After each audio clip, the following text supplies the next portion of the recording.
Coconut Pimp, I got a baked potato here, man. You want some of that? Look at that. I made that myself.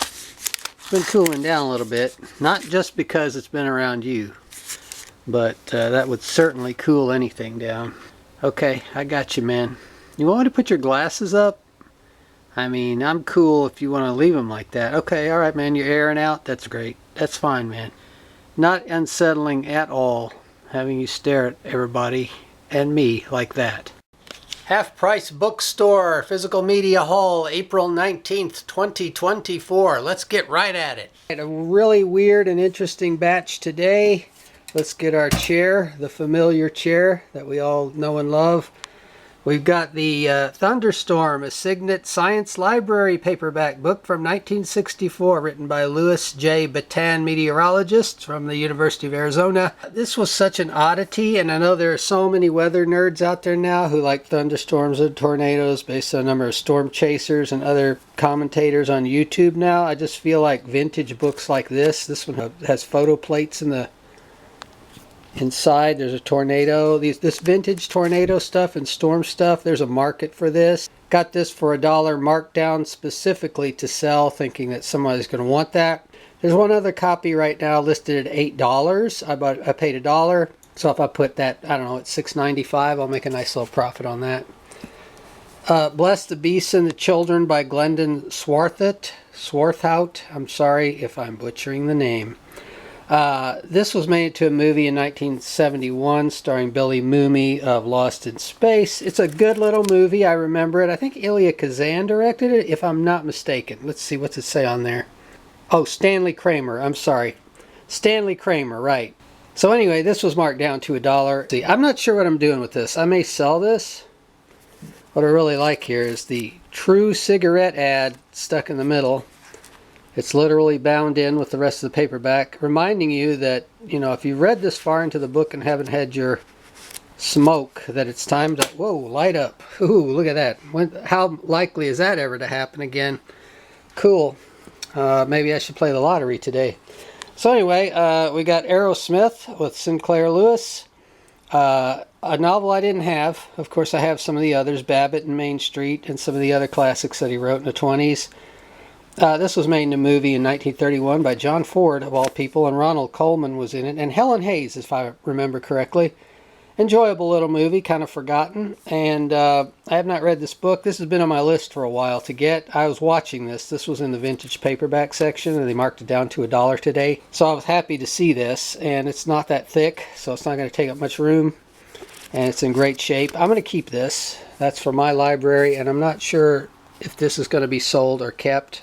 It depends on what the values are. Alright, Kurt Weill. We get Mahogany songs and also something else. A couple other pieces on here to get the violin concerto. This is Deutsche Gramophone's 20th Century Classics series. Very nice find for, this was $2. I went ahead and splurged a little bit at $2. I feel like I can sell this and make some money. I probably want this, but I can't keep everything, so that's going to go. Who's on this? I can't read. I don't have my glasses on. David Atherton, London Sinfonietta. Okay, fine. This is Emmylou Harris. What is this called? Luxury Liner, 1977. This is when her voice was at its peak. You got Making Believe, I think, was the big hit on here. Very smooth tune, and I don't have this, so, and I'm a big fan of hers, and I'm going to keep this. I don't think it's worth that much. Oh, I got two very, very uncommon and rare CDs here from the Brazilian singer Roberto Carlos. I don't have much Roberto Carlos in my Brazilian collection. He's kind of a crooner, and it's not my style of music per se. This San Remo 68 is a little bit better to me than this one here, which is called En Ritmo de Aventura. Not really interested in these, to be honest. They were $2 a piece. My idea is to sell these as a bundle lot. I'm going to put them together, maybe put, I don't know, $10, $12 on them. They're not common. They're pretty rare. I'm almost borderline wanting to keep this one because it has some good stuff on here, but not good enough to justify keeping it. These are very vintage CDs, not common to find in the United States at all. So kind of a neat little find there. We got one of the all-time classics here, Saint-Saëns Organ Symphony and Debussy's La Mer, with Charles Munch and the Boston Symphony. Also Jacques Ibert's Escale, Ports of Call is on this. Of course I own this already. I mean, please, do you know who you're talking to? I own this. This is going to be sold. This will easily sell. This is one of those items that when you put it up on eBay, it sells pretty quick. That was $2. And then for me, I'm keeping this. Now this has to be a banger. This has to rock. This is a saxophone quartet doing Brazilian standards. Bem Brasileiro. It's got to be great. This was $1.99. Going to be keeping that for me. I think that's it. This is kind of my favorite thing I think that I found today. I'm not keeping it, but it was a novelty, a nifty item.